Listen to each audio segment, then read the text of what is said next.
জামাত, তাই না? সেই জন্য আমরা এখানে আসলে একটু আনন্দ পাই, মনের মধ্যে শান্তি আসে আমাদের। আমরা আমাদের তীর্থস্থানে বন্ধুরা, এই যে সাংবাদিক ভাইরা, দয়া করে আপনারা একটু আমাকে সময় দেন, দয়া করে। সমস্যা হচ্ছে কি, এত মানুষ তো অনেক দূর কষ্ট করছে, আমি কথা বাড়াবো না ভাই। শ্রদ্ধেয় মানুষকে আমাদের সাইফুর রহমান সাহেবকে, তিনি এই সিলেটকে নতুন একটা আহ্বায়ক দিয়েছিলেন, এর উন্নয়ন করেছিলেন, পথ দেখিয়েছিলেন। তারই পথ দেখানো পথে সিলেট অনেক দূর সামনের দিকে এগিয়ে গেছে, তাই না? আজকে আমরা এই সালাম ভাই, আমাদের মালিক ভাই, আমাদের কাইম ভাই, আমাদের গৌর ভাই, আমাদের জীবন ভাই, কালী ভাই, নুরামা, সকলকে আমাদের অনেক এখানে তাদের সকলকে নিয়ে একসঙ্গে গুলি করে হত্যা করেছে হাসিনা।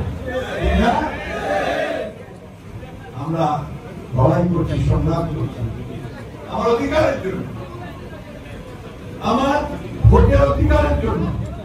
পিতা ইলিয়াস আলী আমাদের মাঝে নাই, কোথায় তাও জানি না।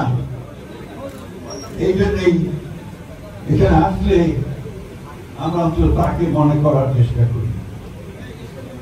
করি। সেই মিনার শহর কয়েকজন যারা গুম হয়ে গিয়েছিল, মনে আছে আপনাদের সেই সময়?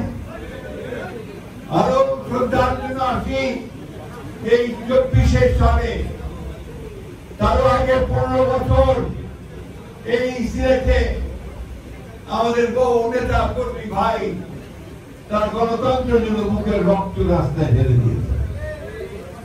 হাজার হাজার মানুষ তাদের মিথ্যা মামলা হয়েছে। আমাদের নেতাদেরকে এখানে বসে আছে, তাদের কেঁপে পায়ে হাতে দড়ি লাগিয়ে মাসের পর মাস তাদেরকে কারাগারে বন্দী করে ব্যক্তিরা, এই যে মহান পুরুষেরা যারা এই অন্ধকার কালোকিত করার জন্য সেই দিন সিলেটে এসে ইসলামের মহান বাণী প্রচার করেছিল, মানুষকে আলোর পথ দেখিয়েছিল, সেই মহান মানুষগুলোকে তারা শ্রদ্ধা জানাতে চায়। এটা আমাদের কাছে একটা বিরাট ব্যাপার, আমাদের পুণ্যভূমি। একই সঙ্গে সিলেট আমাদের কাছে আরো প্রিয়, কেন বলেন তো? ওয়ালটন এখন দেশের সীমানা পেরিয়ে পৌঁছে গিয়েছে 50টিরও বেশি দেশে। ওয়ালটন, ঘরে ঘরে, বিশ্বজুড়ে।